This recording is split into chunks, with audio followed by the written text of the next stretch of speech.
Colleen, tell me, sitting in the courtroom today, seeing him, this is the first time you've seen Don Collins in how long? I haven't seen him since the day Robert was burned. Which is 1998. June 28, 1998. That was the last time I saw him in person. What was it like seeing him today? I mean, coming in the courtroom and seeing how he looks today and his demeanor and such. I was a little shocked by how he looks. I mean, he looks like he's a hardened criminal is what I thought he'd look like.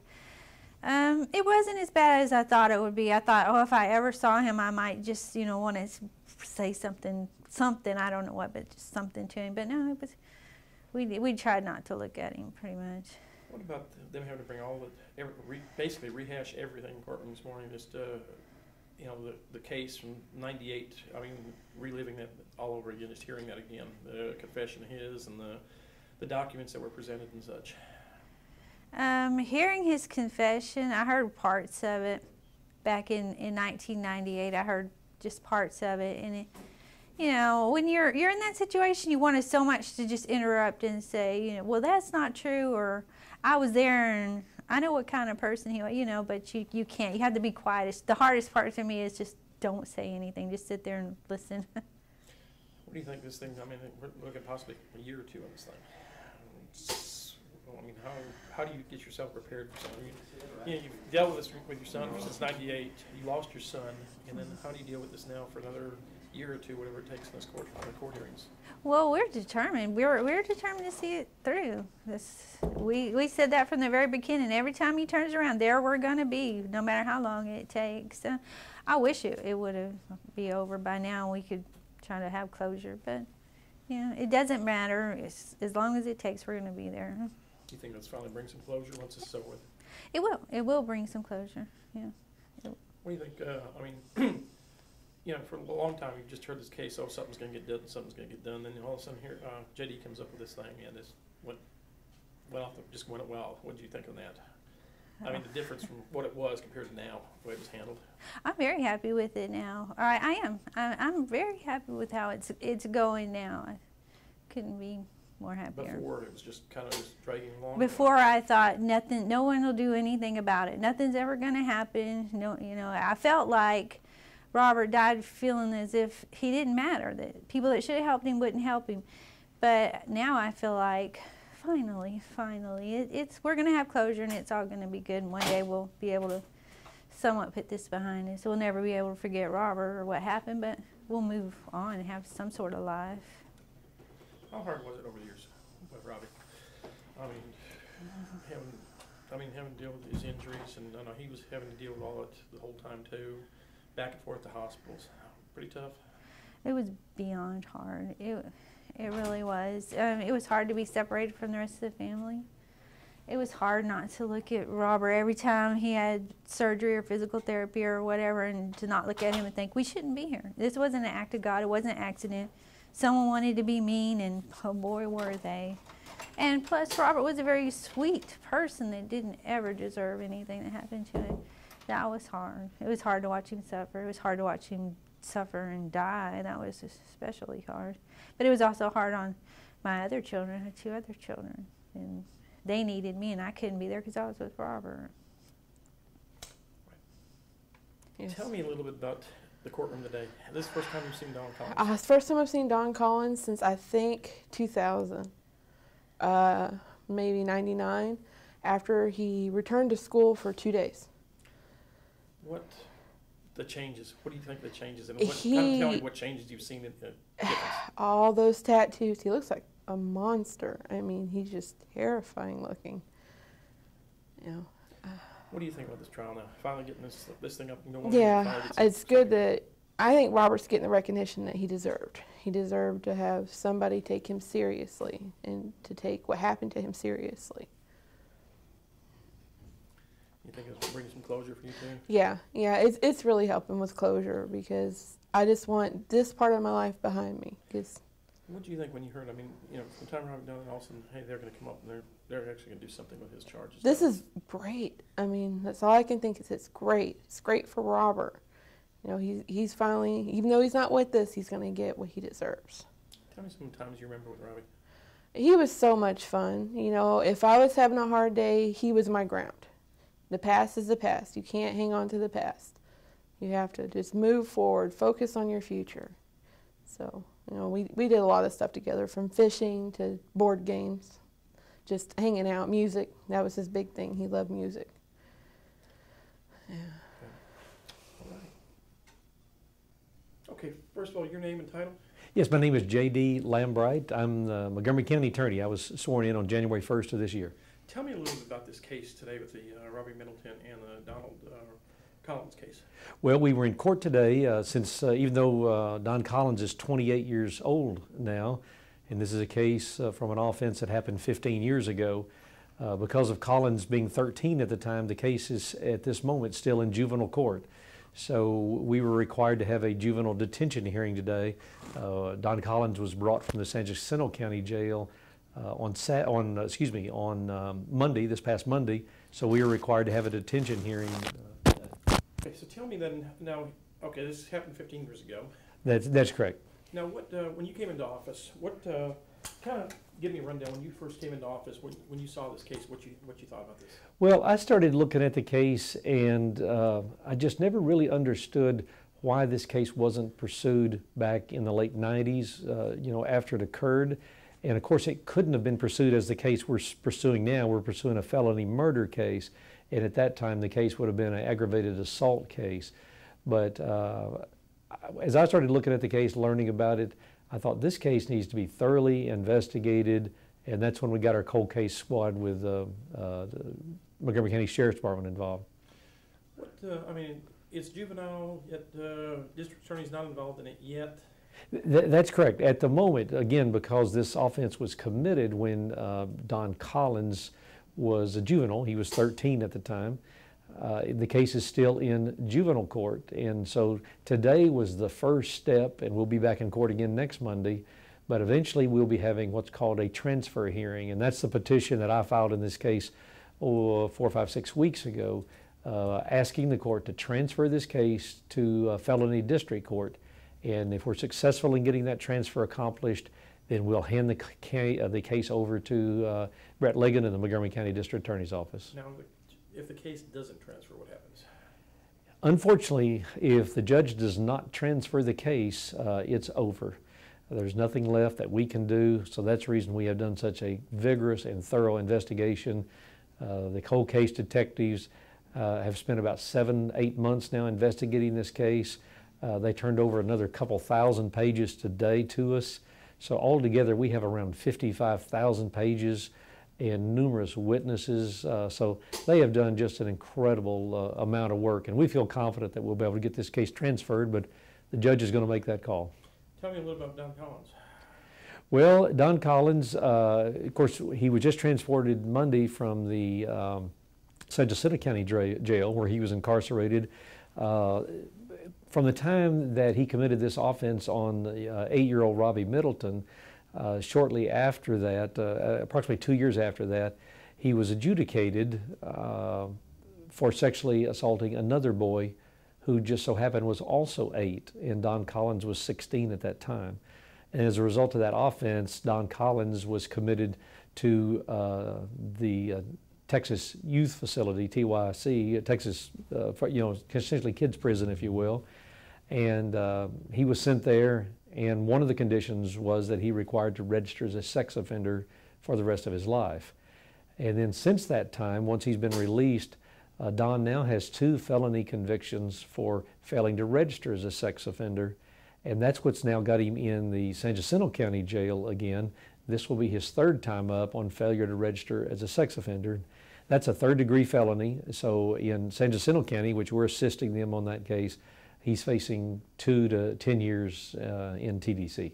Now, you are successful in getting him transferred into the adult, or into, I guess you'd call it adult, or into the felony courts, the district courts. Correct. What kind of penalty are we looking at there? At the moment, he is potentially facing 5 to 99 or life. This is a 1st-degree felony case. Okay. How hard is it to try something? I mean, the boy, it happened in '98. Died, 2011, I think it was. That's correct. How hard is it to try a case for murder? I mean, after the fact, I guess you'd say. Well, it's extraordinarily difficult at this stage. You know, some of the witnesses, and I should say there are no actual witnesses to the actual setting him on fire, dousing him with gasoline, setting Robbie on fire. There's no eyewitnesses to that actual occurrence that we've located, but our cold case detectives have located many, many witnesses, some of who were children back at that time, some were adults. Unfortunately, there's a few people that have passed away since that time. And of course, memories fade, but they have done such a thorough job. We have located almost every person, and we've also have located several more young kids that he sexually assaulted back around that same time. Robbie Middleton was not his only victim. Okay, was Robbie sexually assaulted, you believe, also? Well, we never knew that until shortly before Robbie died in 2011, as you said. And Robbie knew he was not going to live at that time. And in a deposition, so this is all a video recorded, Robbie revealed that Don Collins had sexually assaulted him just a few days prior to him being set on fire. And we didn't know that before the time. And we've also now learned that the other 8-year-old boy that Don Collins sexually assaulted, that he was adjudicated for, we have located that, a man now, he's in his 20s, and Don Collins told this other little boy at the time, if you tell anybody what I did, that I sexually assaulted you, I'm going to burn you like I burned that other little boy. So that it seems to fit so well with him setting Robbie on fire to keep him quiet from the sexual assault he committed on Robbie. Seeing him in the courtroom today, the looks, his demeanor and everything else, what's your, I mean, it's the tats and everything else. Yeah, he's heavily covered with tattoos. As you saw, his entire head is covered with tattoos, and I've seen other pictures where large portions of his body are covered with tattoos. I can't possibly imagine. We also had in court today Robbie Middleton's mother, Colleen, and we also had Robbie's sister they were both in court today. They traveled up from their home in Galveston, and it's my understanding this is the first time they have laid eyes on Don Collins since he did what he did to Colleen's son. So I can't fathom what that experience was like for them today, but we thought it was important. They wanted to be here, and we made sure they were here just to see firsthand that we really are going forward. This is not going to be a start and then stop like has happened so many times in the past. We're in this for the long haul, whatever that takes. Now you said the Sheriff's Office, they had done quite a bit of work. Cold Case Squad did quite a bit of work. Absolutely. Document-wise, what are we looking at? Yes, the two detectives from the Cold Case Squad, Tom Duroy and Terrence Greenwood, just an immaculate piece of work they've done. Now it's probably closer to 9-10 months perhaps. And they called my office one day a few months ago. They said, well, we've pretty well wrapped up our investigation. We'd like to bring you our, the file. And so myself and the two juvenile prosecutors met them out here to get the file. And when they opened the doors on their van, I said, well, I guess you are delivering files to other people on some other cases, because the entire van was filled with these so-called banker boxes. And the detective said, no, that's all for you guys. It's all on the Robbie Middleton case. And at that time, it was about 53,000 pages of documents, CDs, DVDs, videotaped interviews of witnesses they've located, photographs. I mean, they really are leaving no stone unturned. The most meticulously organized, indexed, tabbed everything. And as we're required to do, we have given a copy of that to Don Collins' defense attorneys. The court has appointed Don Collins 2 fine criminal defense attorneys because he's unable to hire a lawyer on his own. And then in terms of documents, just today in court, the detectives who are in court with us today turned over another box of material, and I think it's probably got another couple thousand pages. So we're somewhere around 55,000 pages of documentation they've done. Don Collins, he hasn't quite been a good boy since he's been incarcerated either. No, not at all. In fact, we have gotten the jail records from the San Jacinto County Jail, and Collins seems to have a propensity to wanting to be the king of the tank. I think those are his words.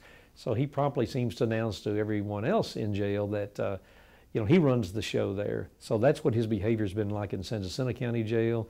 He also has gotten in fights and so forth there. And he's only been in our jail since shortly before noon on Monday, but the initial words we're hearing, he seems to be continuing that same kind of behavior. Gang activity, prior gang activity. To my understanding, extensive prior gang activity, I believe ABT, Aryan Brotherhood of Texas, various white supremacist followings that he's been involved in for years, as far as we know. Does he have any family at all? I mean, no one was in the courtroom today. Does he have any family at all?